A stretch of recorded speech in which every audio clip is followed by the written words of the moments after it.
Një amendament i propozuar në Kongresin Amerikan nga Kongresi Republikan Keith Self, që synonte të rishikonte mbështetjen financiare dhe ushtarake për Greqinë për shkak të mosnjohjes së Kosovës, nuk arriti të sigurojë mbështetjen e nevojshme në komunitetin për punë të jashtme të dhomës së përfaqësuesve.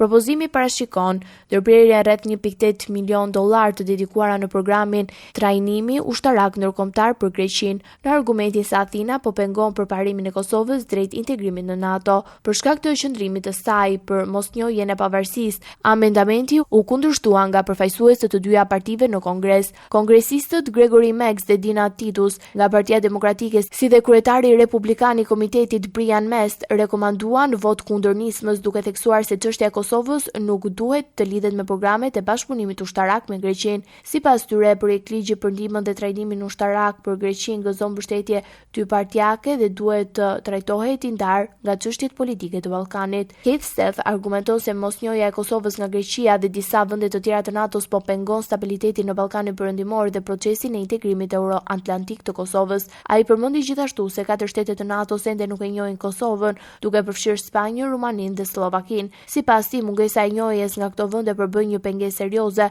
pasi antarësimi në NATO kërkon konsensus unanime të gjitha vendeve anëtare. Ai paralajmëroi gjithashtu përrritjen e ndikimit rus në rajon dhe nevojën për forcimin e pranisë perëndimore në Ballkan. Ndërkohë, propozimi për Kosovën në NATO ka marrë mbështetje nga disa kongresistë, përfshirë edhe iniciativa të tjera të paraqitura më herët në dhomën e përfaqësuesve, që synojnë të nxisin Washingtonin dhe të mbështesë integrimin e saj në aleancë dhe të ruajë praninë e trupave amerikan në KFOR. Kosova vazhdon të mbetet në proces të integrimit euro-atlantik, ndërsa pengesë kryesore mbetet mosnjohja nga disa shtete anëtare të NATO-s, çka e bën të vështirë përparimin drejt antarësimit të plotë.